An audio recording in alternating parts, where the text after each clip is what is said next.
The morning air clings to Eisenhower's skin like damp cloth. Cold, metallic, almost greasy, as if touched by invisible hands. The Jeep's engine has barely quieted when the smell reaches him. It crawls into his lungs before he can brace. Himself. Sweet, rotten, chemical, human. A smell that has learned to linger. He steps down slowly. Mud gives way under his boots with a wet crack, releasing another layer of that odor rising from the ground itself. The sky hangs low, swollen with gray weight, as if refusing to shine on this place. Ahead of him, the camp lies silent. Not the silence of peace. The silence of something abandoned by sound. Barbed wire stretches in trembling lines, humming softly in the weak, cold breeze. Watchtowers stand crooked, like ashamed giants refusing to meet his eyes. Even the wind hesitates. A young soldier walks beside him, voice barely higher than a breath. "Sir, you should prepare yourself." Eisenhower doesn't respond. His jaw tightens. He keeps walking. A figure appears near the fence. Small, bent, wrapped in rags that may once have been clothes.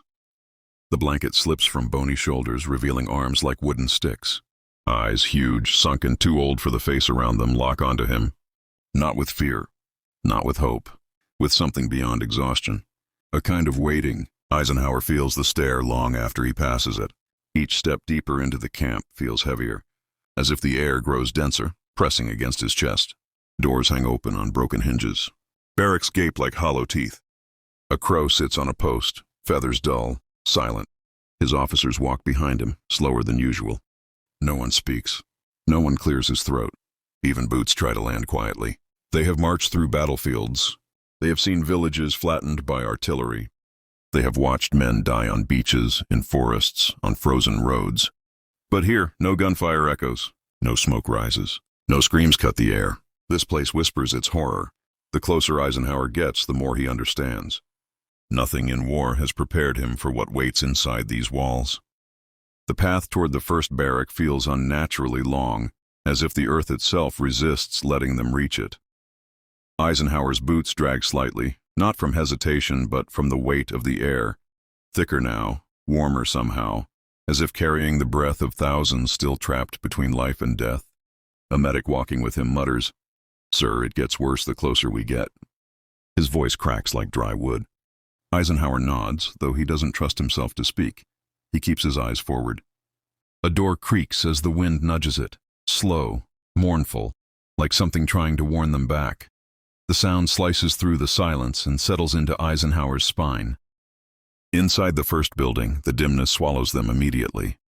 Light filters through slits in the wood, revealing floating dust and something else. A faint haze of smoke, old and cold, clinging to the rafters like forgotten ghosts. The floorboards groan under their weight. As his eyes adjust, shapes begin to emerge. Beds, if they can be called that, stacked 3 high. Wood splinters jut like broken bones. Rags hang from ropes once meant for clothing. A notebook lies open on the ground. Pages curled, ink blurred, a child's handwriting.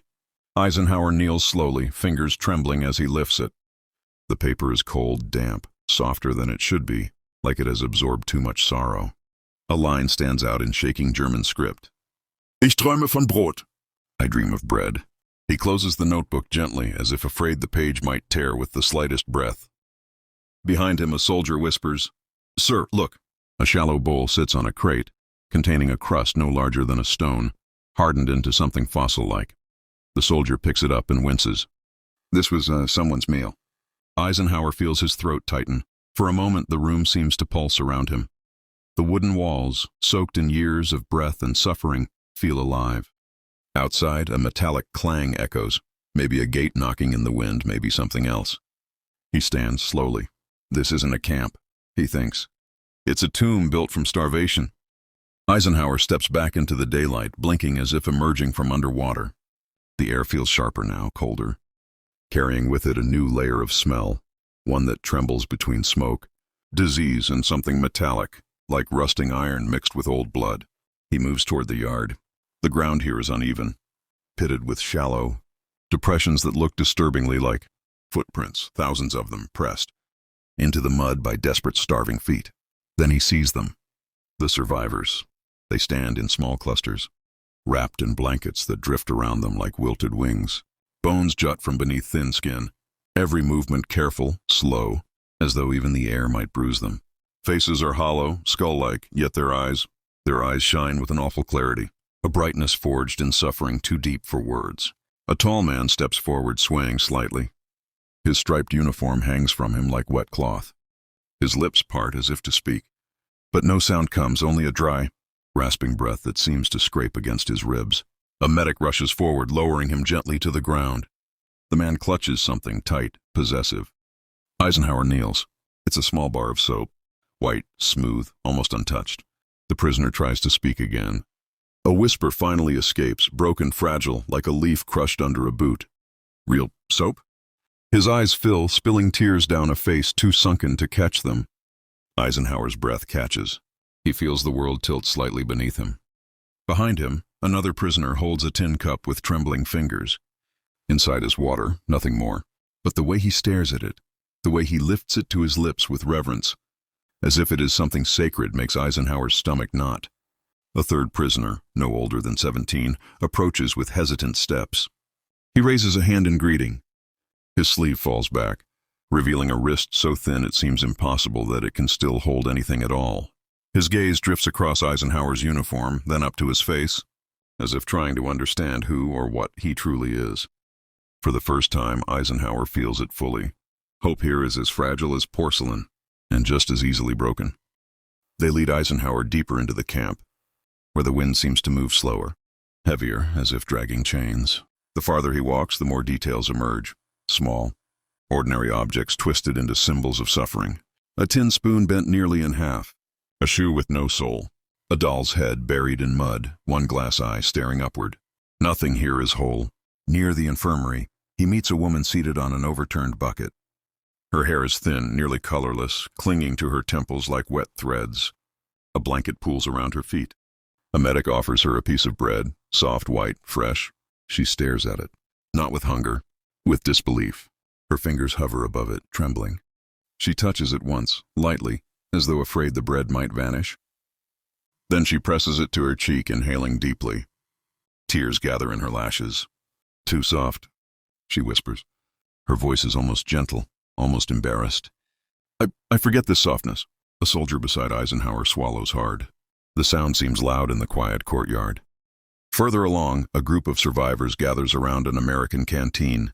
One sip passes from hand to hand, carefully, reverently, as though each drop holds a promise.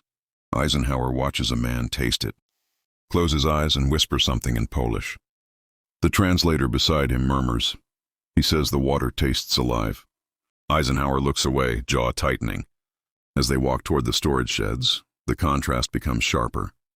Piles of supplies, crates of food, medical kits, blankets, lie in neat stacks ready for distribution. The abundance looks obscene against the backdrop of empty barracks and skeletal faces. A young prisoner approaches timidly, holding something wrapped in cloth. He unravels it slowly. A potato, small, wrinkled, still warm from someone's hand. He presents it like an offering. "For you," he says softly in accented English. "Gift." Eisenhower freezes. How do you accept a gift from someone who has nothing? From someone who has survived on crumbs smaller than this? He places a hand gently over the boy's, pushing the potato back toward him. "No," Eisenhower whispers. "This is yours." The boy smiles, a faint, fragile curve of the lips. The first smile Eisenhower has seen in this place. It hurts more than anything else. Eisenhower walks toward the camp's makeshift clinic, where the air carries a different smell, antiseptic mixed with something older, something that lingers in the walls. The door swings open with a soft groan, revealing rows of survivors lying on cots that sag beneath their weight, or their lack of it. A nurse kneels beside an elderly man whose skin folds loosely over his bones. She dips a cloth into warm water and gently wipes his face. The man's eyes flutter open. For a moment he looks terrified, as though kindness is a memory too distant to trust. "It's all right," she whispers. "You're safe." He stares at her gloved hands, his breath trembling. Then he reaches out, slowly, painfully, and touches the edge of her sleeve.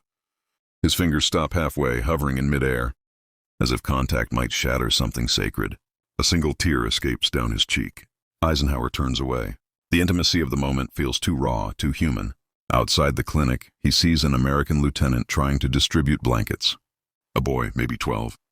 maybe younger, clutches the fabric to his chest the moment it touches his hands. His shoulders shake.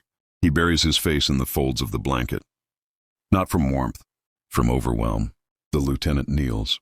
"It's yours," he says gently. "You can keep it." The boy nods. But the nod is jerky, broken, as if even accepting comfort requires strength he barely has. Near the kitchen tents, soldiers prepare soup, thick, steaming, rich with vegetables. A smell rises into the air, warm and earthy. Several survivors stand nearby, gripping metal cups with white knuckles, staring at the pot as though watching a miracle unfold. One woman lifts her portion to her lips. She stops. Her eyes widen. "This tastes like life," she whispers. Another woman beside her nods, wiping her mouth with trembling fingers. "I had forgotten flavor," she murmurs. Food at home became shadow. This is color. Eisenhower listens. The horror here is undeniable. But something else threads through it, something even more disorienting. The realization that in a world built on cruelty, kindness can be unbearable. It forces them to feel again, and feeling, after so much pain, is its own kind of wound. The afternoon sun struggles to break through the clouds, casting long, pale beams through the barbed wire. Eisenhower walks with slow steps now, each corner of the camp revealing something new, something he wishes he could forget, something the survivors cling to with fragile awe. Near the main gate, he finds a small group gathered around a jeep. Not soldiers, survivors. They touch the metal as though it is a creature from another world. Their fingers trace the smooth paint, the warm surface heated by sunlight. A woman places her palm on the wheel, closing her eyes. "It is strong," she whispers in German. "Solid, not broken." A soldier nearby hesitates, then opens the door for them. The hinges creak softly. One man gasps, a short, sharp sound as he sees the leather seats. Leather, clean, untorn, a luxury so simple it becomes overwhelming. He presses a trembling hand to the material, stroking it with the tenderness of someone touching a newborn child. Eisenhower watches, throat tightening. To them, this Jeep isn't a vehicle. It's proof of another reality, a reality where things are whole, where objects are not rotting, rusted, or starved like the people around him. A young woman approaches him then, stepping out from behind a group. She clutches a faded photograph, edges curled, corners torn. She holds it out with great care. Eisenhower takes it gently. The photo shows a street, bright, bustling American. A storefront with polished windows reflecting sunlight. Two children eating ice cream on the sidewalk. The woman's voice breaks as she speaks. "This is real?" He looks at her, eyes too large for her drawn face, hope flickering like a candle in a draft. "Yes," he says softly. "It's real." Her breath hitches. Her shoulders shudder. She covers her mouth with her hand, overwhelmed by the idea that such a place exists while she has survived in a shadow of humanity. Behind her, another survivor stares at a crate stamped with United States. He runs his fingers over the bold letters as if memorizing them, carving them into his mind. For the first time since entering the camp, Eisenhower realizes something profound. It isn't just freedom they are rediscovering. It's the idea of normal life, a concept so ordinary, yet so unimaginable after years of living inside a nightmare.